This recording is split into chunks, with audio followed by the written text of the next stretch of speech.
الحمدللہ وحدہ لا شریک لہ والصلاۃ والسلام علی من لا نبی بعد۔ حضرت عبداللہ بن عباس رضی اللہ تعالیٰ عنہما فرماتے ہیں کہ رسول اکرم صلی اللہ علیہ وسلم نے ارشاد فرمایا، وَمَنْ اعْتَكَفَ يَوْمًا ابْتِغَاءَ وَجْهِ اللَّهِ تَعَالَى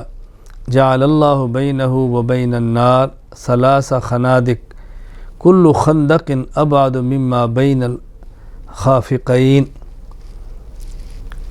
رسول اکرم صلی اللہ علیہ وسلم نے فرمایا کہ جو شخص ایک دن بھی اللہ کی رضا حاصل کرنے کے لیے اعتکاف کرتا ہے، اللہ تعالیٰ اس بندے اور جہنم کے درمیان 3 خندق کی مسافت کے برابر فیصلہ فرما دیتے ہیں۔ اللہ اکبر۔ اور ایک خندق کا جو فاصلہ ہے وہ آسمان و زمین کی مسافت سے بھی زیادہ ہے۔ حضرت عبداللہ بن عباس رضی اللہ تعالیٰ عنہ فرماتے ہیں کہ جو شخص اعتکاف میں بیٹھ جائے تو رسول اللہ صلی اللہ علیہ وسلم اس کے بعد میں فرمایا کرتے تھے، وَهُوَ يَعْكِفُ الذُّنُوبَ، ایک تو گناہوں سے بچا ہے، نمبر 2 وَيَجْرِي لَهُ مِنَ الْحَسَنَاتِ كَعَامِلِ الْحَسَنَاتِ كُلِّهَا، یہ اعتکاف میں رہ کر بعض وہ نیک اعمال نہیں کر سکتا جو لوگ اعتکاف میں نہیں، جو اعمال وہ کر رہے ہیں، تو اللہ تعالیٰ اس کو اعتکاف میں بیٹھنے پر ان کے اعمال کا اجر بھی دیں گے جو یہ اعتکاف کی وجہ سے اعمال نہیں کر سکا۔ اور حضرت ام المومنین امی عائشہ رضی اللہ تعالیٰ عنہ فرماتی ہیں کہ رسول اکرم صلی اللہ علیہ وسلم کا اپنا عمل مبارک یہ تھا، کان یعتکف العشر الاواخر من رمضان حتی توفاہ اللہ، کہ نبی کریم صلی اللہ علیہ وسلم رمضان المبارک کا آخری عشرہ انتقال تک اعتکاف فرماتے رہے، یعنی آپ کا مستقل معمول تھا 10 دن کا اعتکاف کرنا۔ اس اعتکاف میں جہاں اور مقاصد ہیں، ایک بہت بڑا مقصد وہ لیلۃ القدر کی تلاش بھی ہے، یعنی آدمی اعتکاف میں نہ ہو تو دیگر اعمال میں مشغول رہتا ہے، خالص لیلۃ القدر کے لیے ذرا کوشش کرنی مشکل ہو جاتی ہے۔ حضرت امی عائشہ رضی اللہ تعالیٰ عنہ فرماتی ہیں، کان رسول اللہ صلی اللہ علیہ وسلم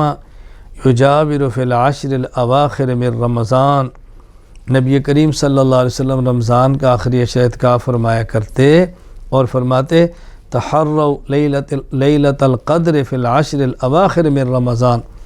رمضان کے آخری عشرہ میں لیلۃ القدر کو خوب تلاش کرو۔ لیلۃ القدر تو رمضان کی کسی رات بھی آ سکتی ہے، لیکن زیادہ تر اس کے آنے کا جو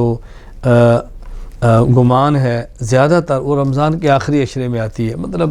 کہ ایک مقصد یہ بھی ہے کہ لیلۃ القدر کو بھی تلاش کیا جائے، کیونکہ لیلۃ القدر کے فضائل بہت زیادہ ہیں۔ یہاں یہ بات نشین فرما لیں کہ جس شخص نے سنت اعتکاف کرنا ہے اسے چاہیے کہ رمضان کی جو 20 تاریخ ہے، 20واں روزہ، اس کی افطاری مسجد میں جا کر کرے، یعنی غروب شمس سے پہلے اس کا مسجد میں داخل ہونا ضروری ہے۔ اگر سورج غروب ہوا اور یہ مسجد میں بعد میں داخل ہوا، اب اس کا سنت اعتکاف نہیں ہوگا۔ ویسے نفل اعتکاف بیٹھنا چاہتا ہے، 1 دن بیٹھے، 2 دن بیٹھے، 3 دن بیٹھے، اور ویسے جب بھی آدمی مسجد جائے تھوڑی دیر کے لیے بھی تو نفل اعتکاف کی نیت کر لے، لیکن جو سنت اعتکاف ہے 10 دن کا، اس کے لیے لازم ہے کہ 20 رمضان غروب شمس سے پہلے مسجد میں داخل ہو اور اعتکاف کی نیت کرے۔ نیت زبان سے کرنا ضروری نہیں ہے، بس دل سے نیت کر لینا ہی کافی ہے۔ اللہ تعالیٰ اعتکاف کی توفیق عطا فرمائے، اور معتکف جو ہے ان کے اجر کو اللہ تعالیٰ ان کے اعتکاف کو اپنے کرم سے قبول فرمائے۔ وآخر دعوانا ان الحمد للہ رب العالمین۔